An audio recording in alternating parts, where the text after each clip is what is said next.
Hi friends, అందరికీ నమస్కారం. Welcome back to employees news today channel. ఉద్యోగులు, టీచర్లు, పెన్షనర్లకు సంబంధించిన ముఖ్యమైన అప్డేట్స్ అన్నీ కూడా మన ఛానల్ ద్వారా మీకు తెలియచేయడం జరుగుతుంది. ఇక ఈపీఎఫ్ఓ సంబంధించి ఉద్యోగులు ఎవరైతే ఉంటారో వారందరికీ కూడా కేంద్ర ప్రభుత్వం మరో శుభవార్త చెప్పింది.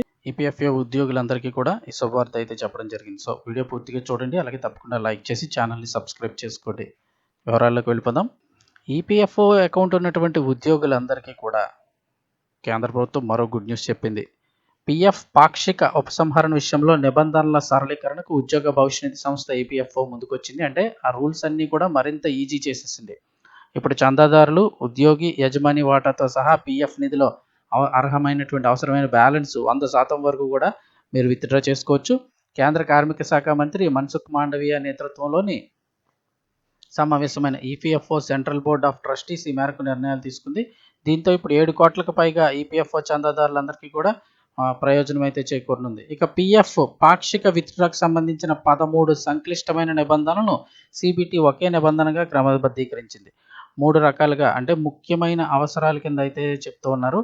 అనారోగ్యం, విద్య, వివాహం, గృహ అవసరాలు ప్రత్యేక పరిస్థితులుగా వర్గీకరించింది. అంటే 3 అనారోగ్య నిమిత్తంగా విత్డ్రా చేసుకోవచ్చు, చదువు నిమిత్తం విత్డ్రా చేసుకోవచ్చు, పెళ్లి నిమిత్తం విత్డ్రా చేసుకోవచ్చు. ఇక నెక్స్ట్ ఏంటంటే గృహ అవసరాలు, అలాగే ప్రత్యేక పరిస్థితులు ఇలాగైతే కనుక వర్గీకరించడం జరిగింది.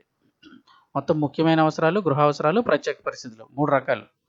ఇందులో ముఖ్యమైన అవసరాల్లో 3 యాడ్ చేశారు, అనారోగ్యం, విద్య, వివాహం అనేది. ఇక విత్డ్రా లిమిట్స్ కూడా పెంచడం జరిగింది.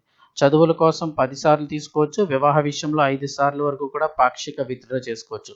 ప్రస్తుతం రెండింటికి కూడా ఈ గతంలో అయితే 3 సార్లు వరకు అనుమతి ఉంది, ఇప్పుడు 5 సార్లు వరకు విత్డ్రా చేసుకోవచ్చు. చదువుల కోసం అయితే 10 టైమ్స్ మీరు డబ్బులు తీసుకోవచ్చు. అన్ని పాక్షిక ఉపసంహరణలకు కూడా చందాదారుల కనీస సర్వీసును 12 నెలలకు తగ్గించింది.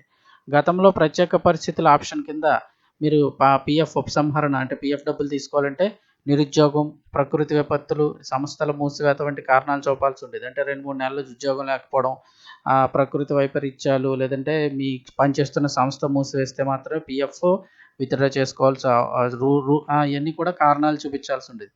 ఇప్పుడు ఎటువంటి కారణాలు చెప్పకుండా కూడా మీరు దరఖాస్తు చేసి విత్డ్రా చేసుకోవచ్చు. ఇక పీఎఫ్ ఖాతాలో జమ చేసే మొత్తంలో 25% కనీస బ్యాలెన్స్గా ఉంచేలా నిబంధన రూపొందించారు. తద్వారా ఈపీఎఫ్ఓ అందించే అధిక వడ్డీ రేటు ప్రస్తుతం 8.25% ఉంది. పెద్ద మొత్తంలో రిటైర్మెంట్ ప్రయోజనాలు అయితే పొందవచ్చని చెప్తున్నారు. ఇక అలాగే గతంలో అనారోగ్య నిమిత్తం కానీ, విద్య నిమిత్తం లేదా వివాహ నిమిత్తం చూస్తే మీరు సర్టిఫికెట్లు అయితే సబ్మిట్ చేయాల్సి ఉండేది. చాలా వరకు ఆ ఉద్యోగులు ఎవరైతే ఉంటారో వారికి సంబంధించిన సర్టిఫికెట్లు, అంటే అనారోగ్యం అంటే మెడికల్ సర్టిఫికెట్లు ఇవ్వాల్సి వచ్చేది. విద్య నిమిత్తం అంటే వారికి సంబంధించిన సర్టిఫికెట్లు, ఒకవేళ వివాహం అయితే పెళ్లి కార్డులు, ఇలాంటి కొన్ని సర్టిఫికెట్లు సబ్మిట్ చేసి అప్పుడు మీరు అప్లై చేసుకోవాల్సి ఉండేది. ఇప్పుడు అది ఏం అవసరం లేదు. మీ యూఏఎన్ నెంబర్ ఏదైతే ఉంటుందో ఆ యూఏఎన్ నెంబర్ ద్వారా మీరు ఆధార్ కార్డ్, పాన్ కార్డ్, అదేవిధంగా బ్యాంక్ అకౌంట్, మొబైల్ లింక్ అయ్యి అకౌంట్ అంతా కరెక్ట్గా ఉంటే మీరు కంపల్సరీగా మీరు ఆన్లైన్ ద్వారా మీరు అప్లై చేసుకొని మీరైతే విత్డ్రా చేసుకోవచ్చు. అలాంటి సర్టిఫికెట్లు కూడా మీరు అప్లోడ్ చేయాల్సిన అవసరం లేదు. సో ఇది ఫ్రెండ్స్ అప్డేట్. అయితే కనుక ఈపీఎఫ్ఓ ఉద్యోగికి సంబంధించి ఇన్ఫర్మేషన్ ఇస్తే తప్పకుండా లైక్ చేయండి. మరిన్ని అప్డేట్స్ కోసం ఛానల్ని సబ్స్క్రైబ్ చేసుకోండి.